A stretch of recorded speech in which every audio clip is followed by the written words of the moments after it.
And we'll be discussing some of those honours a bit later in the press preview. It is our first look at what is on tomorrow's front pages, and we'll be checking out the headlines tonight with Guardian columnist Zoe Williams, who's joined by the former Conservative MP turned Chief Executive of the charity Business in the Community, Mary Macleod. They'll be with us from now until just before midnight. A very good evening to both of you. We shall chat in a moment after we've had a look at some of those front pages, certainly the ones that have arrived here at Sky. The Mirror leading with the King's first birthday honours list and says, unlike Boris Johnson's, these are truly deserved. Boris, it's a farce. Don't back me, reads the front of the Express, as it reports the former Prime Minister has urged his supporters to move on and not oppose the deranged Commons sanction. The Eye claims that high street banks are making billions during the cost of living crisis by increasing mortgages without passing on interest rates to savers. While the Guardian also looks to an expected surge in mortgages, which they say make the Tories a time bomb.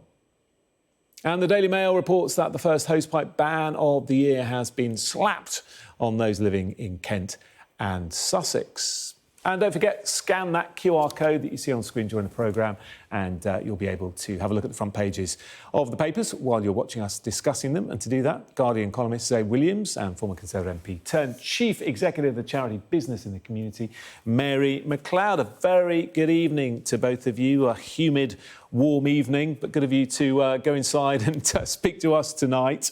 Let's start with the Eye, shall we? It's miserable reading for the weekend, this, isn't it? UK mortgage rip-off. Banks pocketing billions by hiking up mortgages, but not doing the same, Zoe, for savings accounts. The thing is, I mean, it's absolutely right to call banks out on behaviour like this because it's like the shopkeeper who always shortchanges you. They're raising rates when it suits them and not raising rates when it doesn't suit them. The problem is that it doesn't get close to what an actual absolute catastrophe this is for the British consumer stroke homeowner stroke saver stroke citizen, right? Because even if they did hike savings rates, most people of working age do not have significant savings at the moment. So it wouldn't make a huge amount of difference and it wouldn't do anything to mitigate the cost of living crisis. It wouldn't do anything to mitigate the mortgage crisis. So even while I kind of appreciate the Eye calling for kind of fairness in these straitened times, it's still not going to touch the sides unless we either get permanently used to much higher interest rates, which will cause a housing crash if one isn't in train already, or I don't know, some hand of God comes in and redistributes the housing market. But the idea that banks could actually just, rebalance everything by putting an extra 2% on savings is fanciful. Yeah, Mary, you know a lot about economics and how business works. Is it fair to say that the banks or the big lenders are exploiting customers?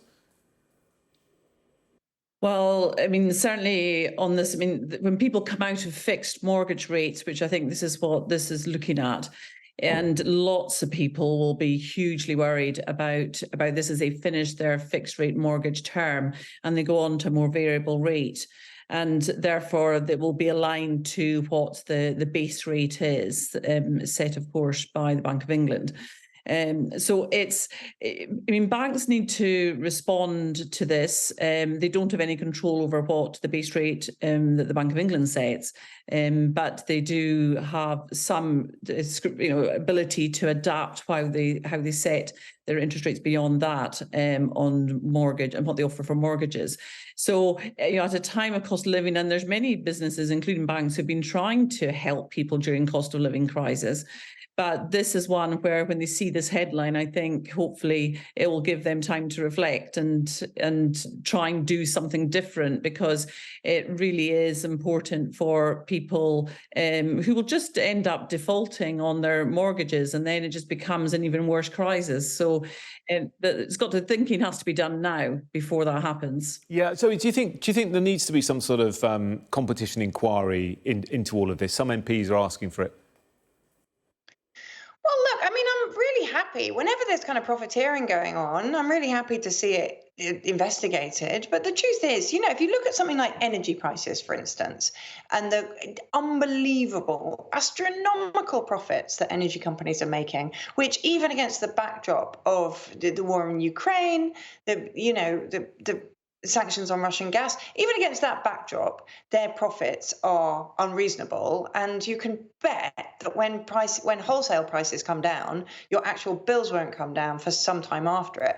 Now that I can completely see the justification for investigating, but mortgages they're pretty competitive. They track the Bank of England base rate, and they compete with each other to track it most closely. So if they could give you a mortgage under the base rate, then one of them would, and then another one of them would. What's going on here is that interest rates are being used as an attempt to keep inflation down. They're not working. The reason they're not working is actually manifold, but somebody at the Bank of England should take into account the fact that raising interest rates is not being effective at cutting inflation and stop raising interest rates. Yeah, Mary, I mean, it's the same story on the front of The Guardian with obviously a slightly different take. Tory time bombers, millions face surge in mortgage rates. The 13th time that the interest rate is going to go up in a row next week. Now, clearly, the Tories hope that inflation is going to start coming down by the end of the year. But according to The Guardian, that's not necessarily going to be the case. And it's going to be a real issue for the Conservatives as voters go to the polls. Yeah, absolutely. And they've got a point here. I mean, UK Finance, who's the banking trade body, has warned about this, and the numbers of it's 2.4 million, they're saying, fixed rate mortgages will expire in between now and the end of next year. So that's a lot of people affected by this. So therefore it will come into the territory of general election time, and where the government will naturally people will look to them and say, what did you do about it? What have you done to try and resolve this at times of crisis? I mean, this reminds me of the 2008 financial crisis, where there's so many issues with individuals, the impact on individuals and entrepreneurs as well, small businesses, and some of the behaviours then in banking were held to account, and this is where customers, and Zoe is right there. I mean, it's customers can vote with their feet. And what we need is some banks to be really creative, innovative around now and say, no, actually, we're going to do things differently. We believe in supporting customers in hard times, and let's do things in a different way that will mean that they will see that they are valued as customers. And because it's much easier now to move around banks than before. So, yeah, it's customers need to input their, really decide and do something if they can. Yeah. OK, let's move on to the front of the Mail. We're going to talk about their new star columnist. I wonder who it could be. It's not very clear, is it, from the front of the Mail? But the headline we're going to talk about before the break, hosepipe ban, Zoe. It's here already, and it's not even officially summer till next week. I mean, it's really hard to see where the Daily Mail is going with the story, between talking about summer, talking about water companies, and talking about the kind of outrages perpetrated against the great British gardener. They seem to be trying to celebrate and be outraged at the same time, which I guess is their happy place. That's what they're into. For whatever the mismanagement of water companies, and we've had so many sewage stories recently, and so many stories about their failure to invest, their completely astronomical shareholder dividends, the fact that whichever way you cut it, the taxpayer always pays. All of that being said, if they've put a hose pipe ban in place, it's because there's a drought. So I personally find it a little bit difficult to get exercised about.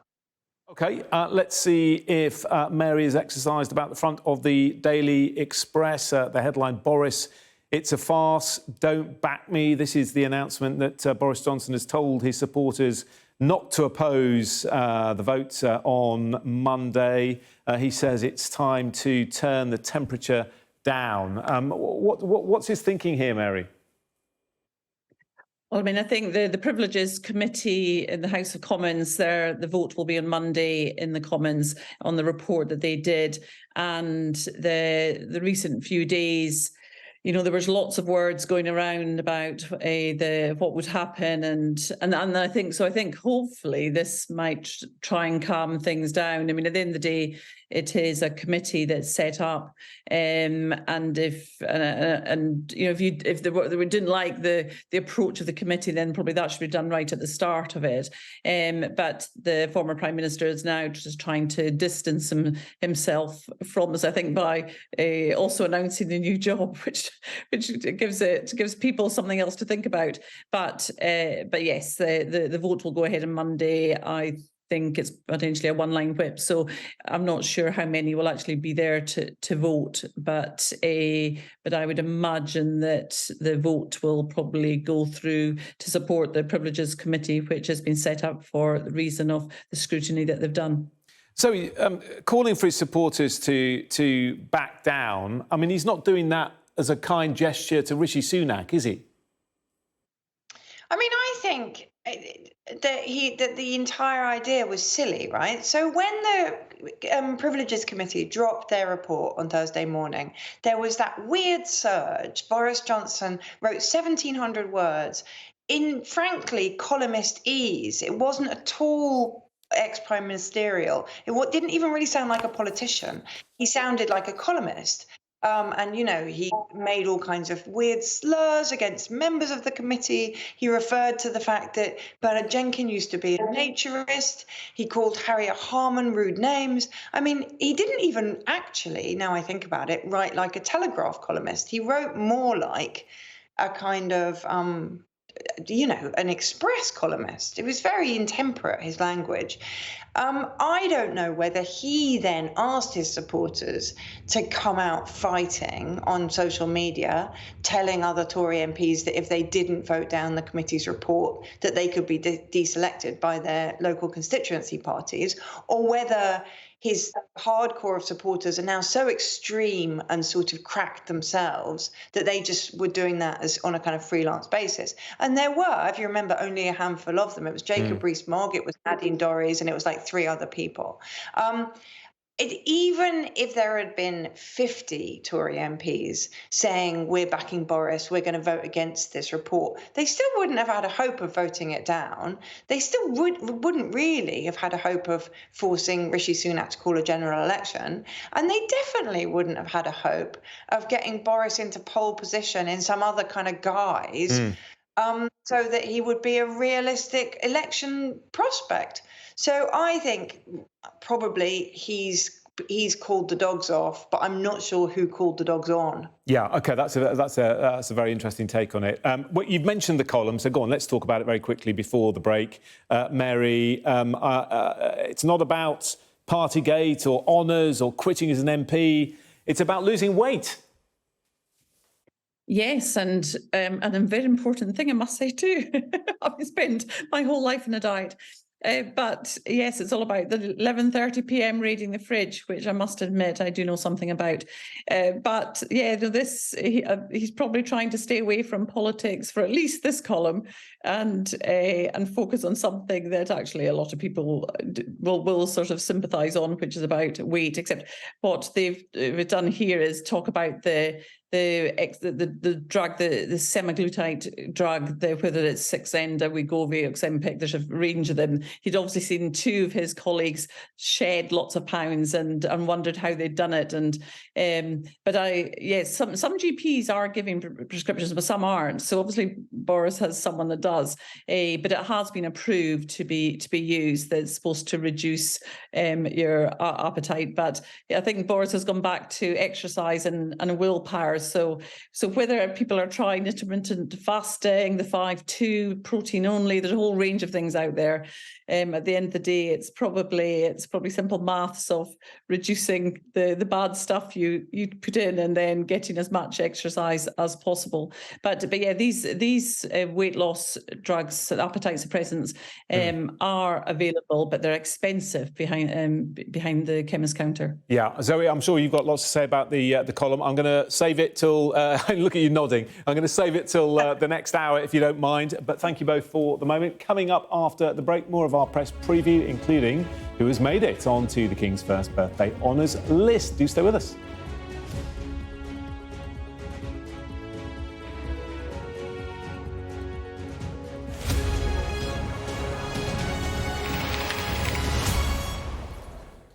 Part two of the press preview. Zoe and Mary are still with us. Zoe, the front page of the Mirror, My Heroes, King's first birthday honours list. The Mirror saying, unlike the gongs Boris Johnson lavished on Tory cronies and Partygate aides, today's awards are truly deserved. Just having a look at the list. The oldest recipient, Zoe, 106-year-old Joan Willett, who's raised money for the British Heart Foundation.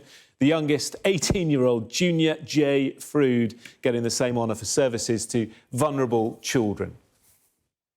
I mean, if this list had been designed to embarrass Boris Johnson, it couldn't have been more apropos. You know, it's in such stark contrast to what Johnson did. It's not. It doesn't kind of stick within its class. It doesn't reflect people who've done King Charles a favour, although I don't know what such a favour would look like. It shows a real kind of depth of research. It shows a real respect for civic duty of quite a modest kind. I mean, it sort of reminds you of what public life used to be like before the Conservatives went wild. I don't know. Maybe Mary will disagree with that. Mary?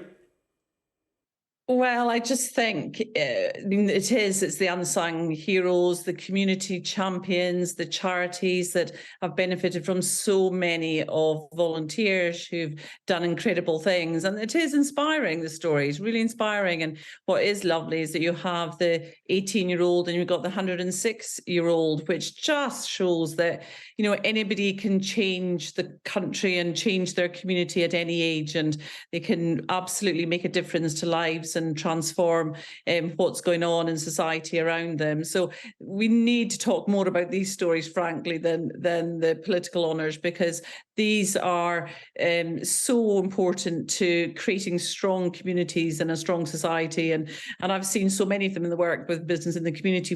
We get businesses to do more work in the community. And we've just come back from a day in Sheffield this week where we saw so many amazing organisations, but it's individuals who are leading those organisations and helping people, supporting people, and that's always the most vulnerable or the ones that are challenged, or it's a really great charity like the British Heart Foundation. And so it is about service and it's about that volunteering. So it's really good to have this, and I would encourage people to nominate. If you know someone who has done those sorts of things, do please nominate, which you can do via the Cabinet Office website. You can do it via your local Lord Lieutenant, or in London there's a Deputy Lord Lieutenant for each borough, but literally recommend people for those sorts of honours who have done amazing things, because they absolutely deserve it, and it inspires other people to do other things too that will transform lives and